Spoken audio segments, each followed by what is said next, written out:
বাংলাদেশ বেতার সিলেট। এখন শুনবেন স্থানীয় সংবাদ। আসসালামু আলাইকুম।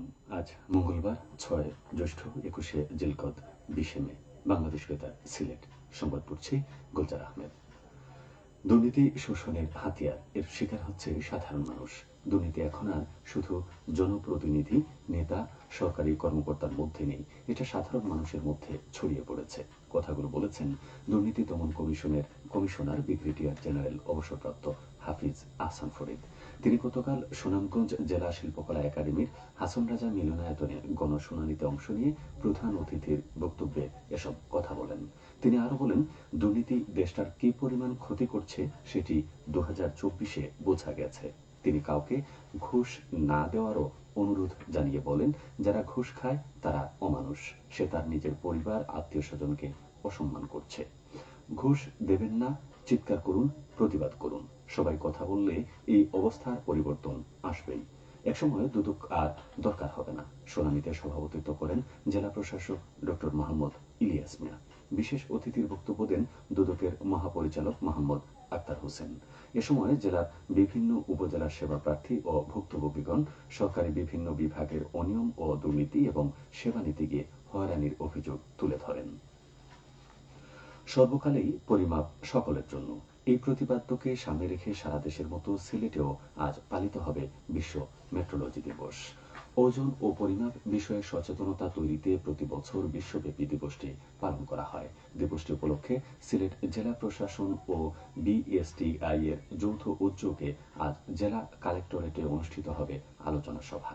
জেলা প্রশাসক মোহাম্মদ শের মাহবুব মুরাদের সভাপতিত্বে সভায় প্রধান অতিথি হিসেবে উপস্থিত থাকবেন বিভাগীয় কমিশনার খান মোহাম্মদ রেজাউল নবী।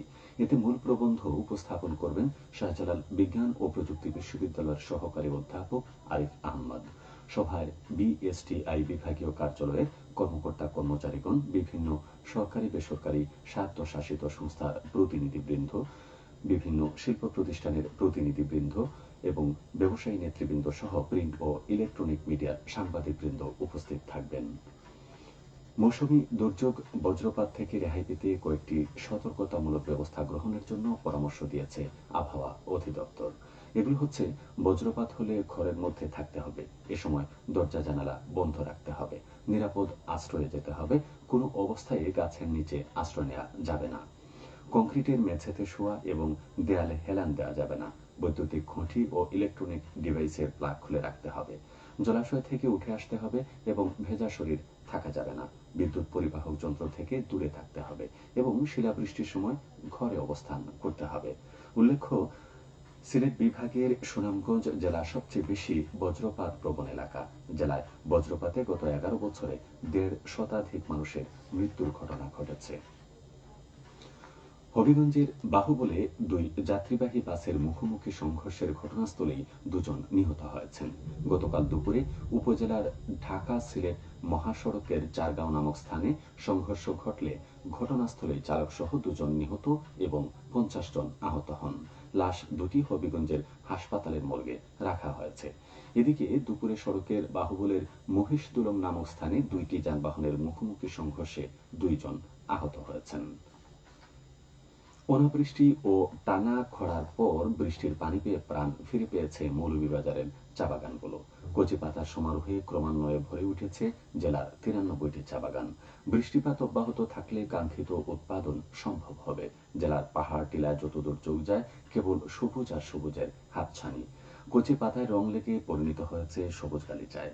এখন ভোর থেকেই কচি চায়ের কুড়ি উঠাতে ব্যস্ত সময় পার করছেন শ্রমিকরা। সবকটি বাগান ফ্যাক্টরিতে চলছে উৎপাদন। রোদের তাপে ঝলসে যাওয়া চা গাছগুলো নতুন পাতা ও কুড়িতে ভরে উঠেছে। আগামী মাসগুলোতে বৃষ্টিপাতের সংখ্যা বাড়লে চায়ের উৎপাদনও বাড়বে।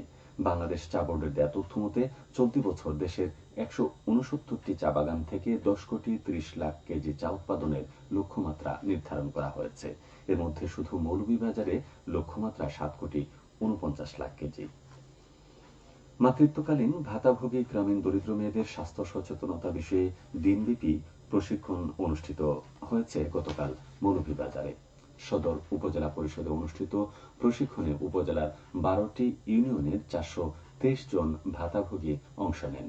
উপজেলা প্রশাসন ও সমাজসেবা অধিদপ্তর যৌথভাবে এর আয়োজন করে। সবশেষ আবহাওয়া।